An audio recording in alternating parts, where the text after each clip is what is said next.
My scary story, or why I'm no longer an atheist. So here's my story. It's not all that scary, but it's not something I talk about a lot, because honestly, it's hard to say out loud without questioning myself. It just sounds so ridiculous.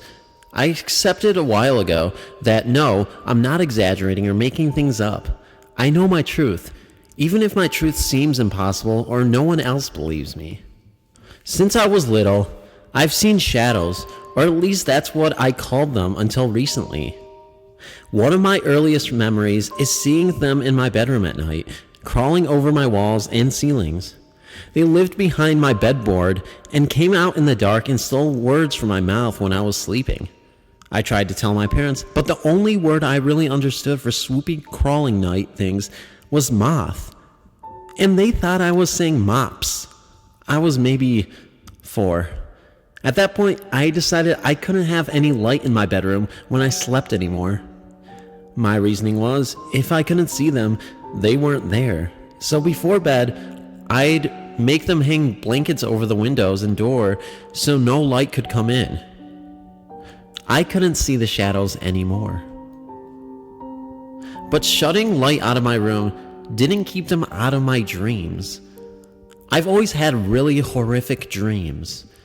I don't mean nightmares. Everybody has those sometimes. These aren't nightmares. They're horrific images that happen during otherwise normal dreams. I'll be walking through a park, going to a picnic, talking to a giant sloth in a top hat. And to my right, a shadow will be playing with the entrails of a corpse. I'm not frightened, but the horrific image is still there in an otherwise normal dream. I guess, to a lot of people, horrific scenes of death might be nightmares, but they're so common for me, they don't bother me. I'm not afraid, and they don't keep me awake, so I don't really consider them anything other than dreams. Since they aren't nightmares, I've never really bothered to figure why I was having these images in my dreams. I sort of just figured I had some unprocessed drama from my youth. It wasn't until more recently that I finally connected the figures in my dreams to the shadows I'd seen when I was younger. A few years ago, I was contemplating a career change. I had a unique opportunity to go to school on a full scholarship. I was looking into mortuary school and had gotten an application from a local school. I worked in a funeral home in high school, and as depressing as some people would find it, I really enjoyed my work. I'm not afraid of dead things, and I'm good at helping people while keeping them focused. My family was encouraging and agreed that it was a good fit for me. Not because I'm dark, morbid, or depressive, but because despite being a painfully optimistic, cheerful person, I'm still the dark person of my family. My mom says, I just have a dark aura, something that despite my cheerful happiness, tells her in different life I'd have been an assassin or sniper. I've always agreed. Some people are more comfortable with death than others, and I've been always very, very comfortable. Monday night, I filled out the application for mortuary school and went to bed an atheist. By Tuesday morning, I was trashing my application and was no longer an atheist. It was a few hours after I'd gone to sleep. I was having the best dream. It was sandwich holiday and all the shops were giving out free sandwiches. I was in line waiting for mine in a shop, and they'd set up those bins that they throw cheap DVDs into. I was rummaging through the bin looking for a DVD for my son or niece when I saw one about Tinkerbell. I opened up the case and there was a booklet inside.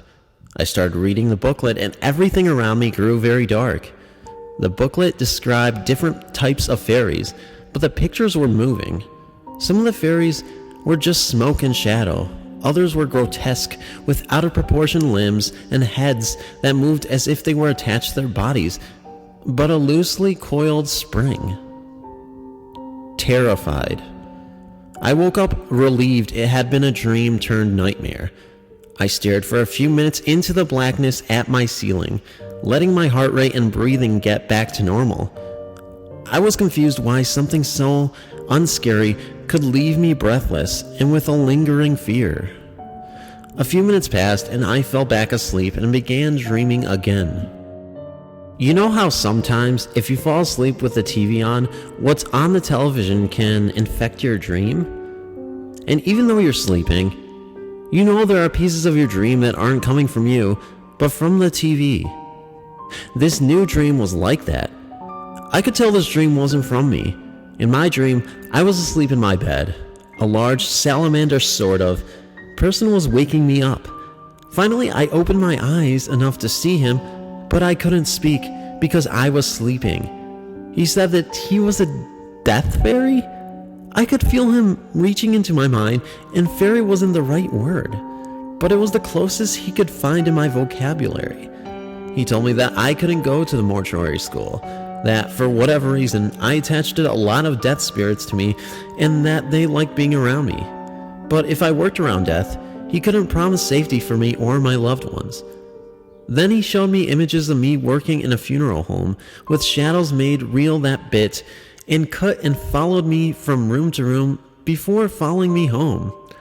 He said it was my choice, but it would be a dangerous one. The entire time he was speaking, I could feel his breath on my face, and I was struggling to wake up, convinced that if I could just wake up enough to move, I would be safe. Finally, I was able to break through my nightmare and wake up. But I didn't feel safer at all. Terrified from my most recent nightmare, I called for my cat because she's the best nightmare remedy and rolled over to my side as I felt her jump onto the bed. I felt her walk up behind me from the foot of my bed to my pillow. Then I felt her walk up from the foot of my bed to my back again. As I lay, paralyzed in fear, I tried to use logic to explain why I felt her move the length of the bed twice without me feeling her move in the opposite direction. I figured I must have dozed for a moment and she was just making circles getting comfortable. As I felt her finally lay down against my back, I felt her head butting my knee. I looked down at my cat, walking towards me as I felt her curled up against my back. Frozen in fear, I watch her coming closer and closer to my face. As she gets to my chest, she looks behind me over my shoulder. She immediately begins to growl, her fur stands on end, and she hisses. My sweet kitty, who I've never heard growl, lets loose with an unearthly sound that makes every hair on my body stand on end. I am terrified to move. Completely paralyzed, I lay like that for hours, with her watching over my shoulder at something behind me I can't see. But eventually, as always, I doze off again. I awake sometime later. I can see from the light coming from the window, it's closer to daylight than it was before. I lay there in bed, remembering my crazy dreams and thanking the heavens that's all they were. Because they had to be, right? It has to be. I sit up in bed and try to recall everything that happened that night. I turn on the bedside lamp and just sit in my room on my bed. I don't want to go back to sleep because clearly it's crazy nightmare night. I consider reading, but my book in the living room is just sitting there and I don't want to leave the safety of my bed because I'm still spooked. So I sat quietly. It was in that quiet, contemplative state that I heard it. You know the sound that cheap carpet makes when you walk on it? The soft, crunchy sound that even a cat's footfall makes. That's what I was hearing. My cat's footsteps on my cheap wall-to-wall carpet. The problem? My cat was curled up at the foot of my bed. I could just barely make out the almost silent footsteps. I was straining to hear them, too afraid to move or speak.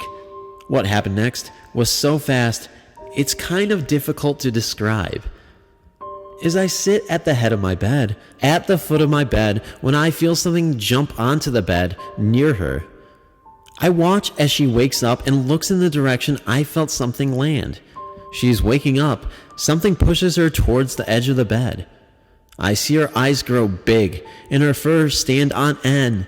Her claws are ripping at the sheet as she tries not to be pushed off the bed totally. She gives an unearthly howl as she finally loses the battle to whatever unknown entity and falls off the bed.